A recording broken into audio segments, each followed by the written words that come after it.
Hello friends, welcome back to the Guides maker.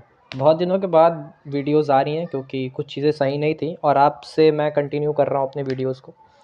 तो आज के वीडियो का टॉपिक होने वाला है एक फ्लेक्स सेंसर। एक फ्लेक्स सेंसर काम कैसे करता है और उस पे एक बहुत ही मज़ेदार प्रोजेक्ट बनाने वाले हैं, एक हेल्पिंग ग्लव्स बनाने वाले हैं हम लोग।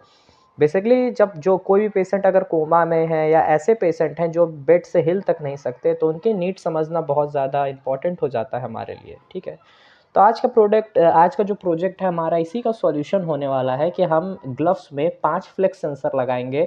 जैसे कि अगर पेशेंट को कोई नीड है, वो सुन तो सकते हैं, हम उन्हें समझा सकते हैं इतना कि अगर आपको कोई नीड है तो अगर उनकी वो कोई भी उंगली अगर वो टिल्ट करते हैं तो उसके बेसिस पे एक मैसेज जनरेट हम करा के ये समझ सकते हैं कि उनकी नीड क्या है। और साइमल्टेनियसली उसमें हर में एक बज़र लगा के हम ये पता लगा सकते हैं कि अगर बज़र बज रहा है मतलब कोई नीड है, और जो नीड होगी उसी डिस्प्ले में प्रिंट हो जाएगी। तो चलिए फटाफट से शुरू करते हैं। तो इसके लिए मैं आज ऑनलाइन प्लेटफॉर्म टिंकरकैड का इस्तेमाल कर रहा हूँ।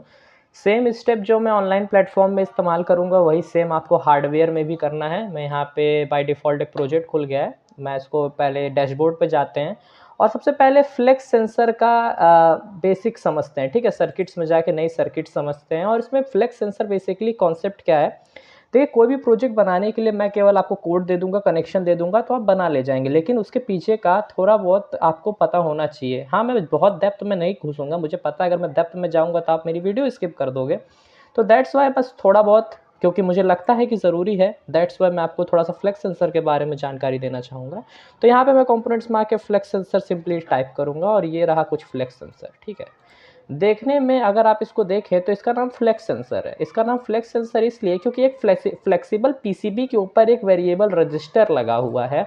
जैसे आप इस फ्लेक्सिबल पीसीबी पे जो फ्लेक्सिबल पीसीबी को टिल्ट करते हैं, तो टिल्ट करने पे इसका जो इंटरनल रेजिस्टेंस है वो चेंज होता है। चलिए इसको प्रूव करके देख लेते हैं। यहाँ से मल्टीमीटर ले लेता हूँ। मल्टीमीटर के बाद मैं इस मल्टीमीटर को यहाँ से निकाल लिया और मैं यहाँ पे रेजिस्टेंस मेज़र करूँगा। सबसे पहले दो लेग को यहाँ पे इसके मेज़र कर लेते हैं। यहाँ पे एक लेग और यहाँ पे दो लेग। कोई पोलरिटी नहीं होती है ये इस बेसिकली रेजिस्टेंस का, तो आप जानते ही हैं पोलरिटी नहीं होती रेजिस्टेंस में। अब इसको हम यहाँ से वो कर लिए। अब वोल्टमीटर पे आपको लगा हुआ है। ठीक है, यहाँ पे मैंने सिमुलेशन स्टार्ट किया हुआ है। वोल्टमीटर सेलेक्टेड, बस हम यहाँ पे रेजिस्टेंस करेंगे और देख पा रहे हो कि इनिशियल रेजिस्टेंस जो है फ्लेक्स सेंसर का वो यहाँ पे 30 किलो ओम आ रहा है। बट मैंने जैसे आपसे बोला कि ये फ्लेक्सिबल पीसीबी पे ऊपर बना हुआ एक वेरिएबल रेजिस्टेंस। तो चलिए इसको टिल्ट करते हैं।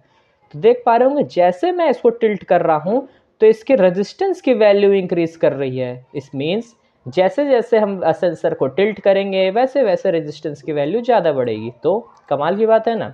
तो इसी डेटा का इस्तेमाल करके हम एनालॉग कोई भी एक एनालॉग वेरिएबल बना के उसमें डेटा स्टोर करा के हम ये पता करा सकते हैं कि अगर हमारा उंगली टिल्ट हो रही है, जैसे कि मैंने इसको एक ग्लव्स की उंगली में लगा दिया, अब जैसे मेरी उंगली टिल्ट होगी वैसे वैसे रेजिस्टेंस चेंज होगा। और जैसे जैसे रेजिस्टेंस चेंज होगा हम ये पता लगा सकते हैं कि हमारी उंगली टिल्ट हो रही है। और एक पर्टिकुलर उंगली और फिंगर के लिए हमने एक code of set of code बनाया हुआ होगा।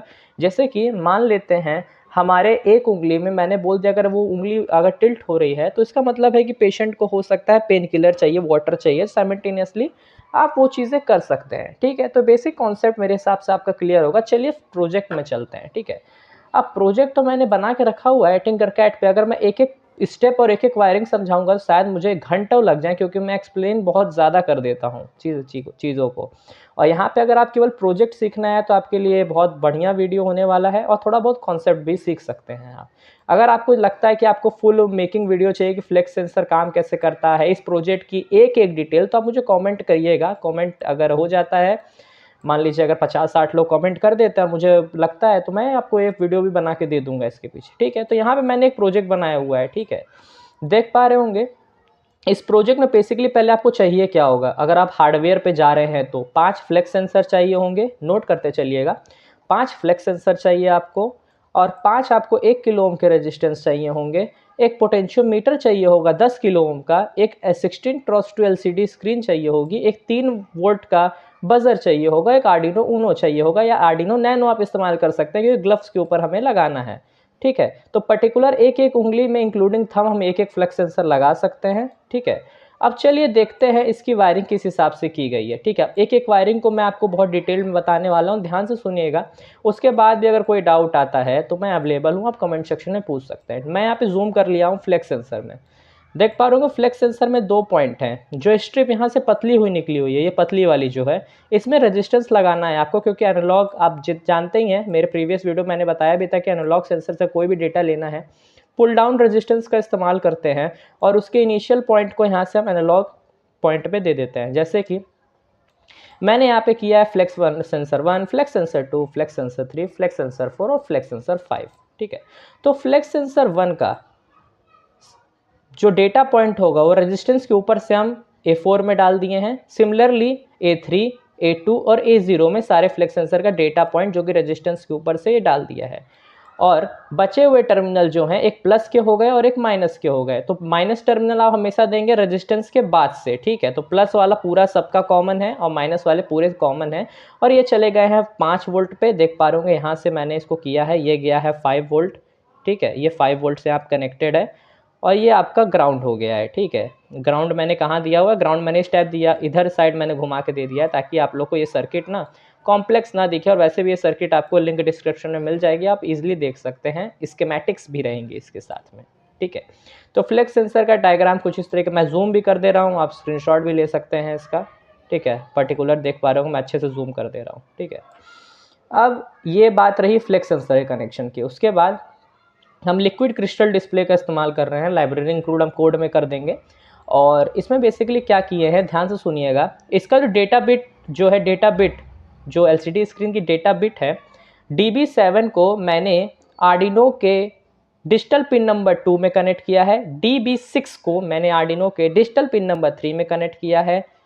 DB5 को हमने आर्डिनो के डिजिटल पिन नंबर यहाँ पे 4 पे कनेक्ट किया है। मतलब DB7 digital pin number 2, DB6 digital pin number 3 और DB5 digital pin number 4 of Arduino पे कनेक्टेड है और DB4 digital number 5 of Arduino पे कनेक्टेड है। ठीक है, इतना होने के बाद आपका जो इनेबल पिन है ना, आपका ये जो इनेबल पिन है उसको मैंने digital pin number 11 of Arduino से कनेक्ट किया है। उसके बाद रजिस्टर सेलेक्ट की जो पिन है, रजिस्टर सेलेक्ट RS, इसको मैंने digital pin number 12 of Arduino से यहाँ पे कलेक्ट किया हुआ है। सिमिलरली अब कोई भी मैसेज यहाँ पे प्रिंट हो रहा है तो हमें ये दिखाना है कि भाई साथ ही साथ बजर भी बज जाए, क्योंकि पेशेंट के साथ हमेशा नज़दीक ज़रूरी नहीं है कि कोई ना कोई हो।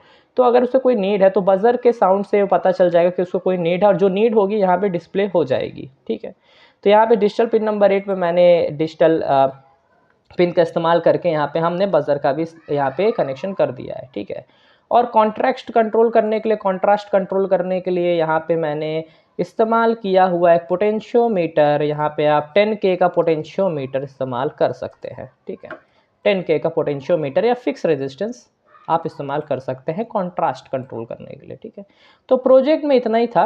बाकी प्रोजेक्ट की और डिटेल अगर आपको जाननी होगी तो आप मुझसे कमेंट कर सकते हैं। सिमिलरली ये जो कोड है, ये कोड मैंने लिखा हुआ है। ठीक है, इस कोड को मैं भी आपको लिंक डिस्क्रिप्शन में कर दूंगा, आप वहाँ से डाउनलोड कर सकते हैं। सेम स्टेप आपको हार्डवेयर में फॉलो करना है, कोई एक्स्ट्रा एफर्ट डालने की ज़रूरत नहीं है। ठीक है, तो चलिए इस प्रोजेक्ट को रन करके देखते हैं और देखते हैं ये कैसा काम करता है। तो यहाँ पे मैं स्टार्ट सिमुलेशन कर देता हूँ।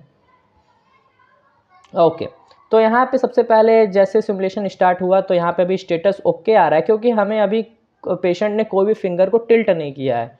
फॉर एग्जांपल मैं फ्लेक्स सेंसर अगर 1 को टिल्ट करता हूँ तो देख पा रहे होंगे इसमें लिख के आ रहा है नीड पेन किलर, और कुछ बजर भी हमारा साउंड कर रहा है। ठीक है, इस तरह फ्लेक्स को अगर 2 को करता हूँ तो लिख के आता है नीड फूड, और इस तरह 3 को करता हूँ तो लिख के आता है नीड हेल्प, और अगर 4 को करता हूँ तो लिख के आता है नीड मेडिसिन, और अगर 5 को करता हूँ तो लिख के आता है नीड वाटर। अगर मैं सबको करता हूँ तो लिख के आता है स्टेटस हमारा ओके, किसी को कोई नीड की ज़रूरत नहीं है।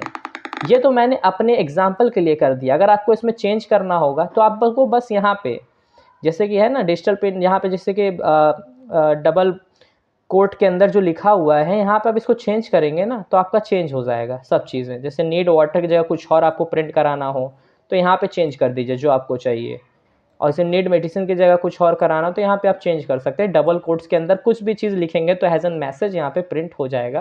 तो बेसिक प्रोग्रामिंग की बात है ये तो। ठीक है, यही रखते हैं, और आपको कोई भी डाउट आता है मुझे कमेंट सेक्शन में कमेंट करके पूछिएगा।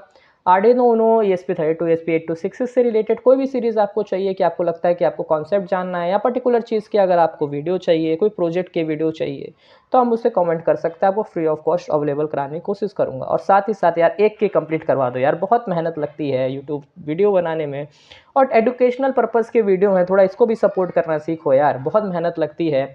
और आपके जैसे इनोवेटिव्स और क्रिएटिव स्टूडेंट और इंजीनियर्स को हम लोग यहाँ पे सपोर्ट करने के लिए ही आए हैं। तब तक के लिए जय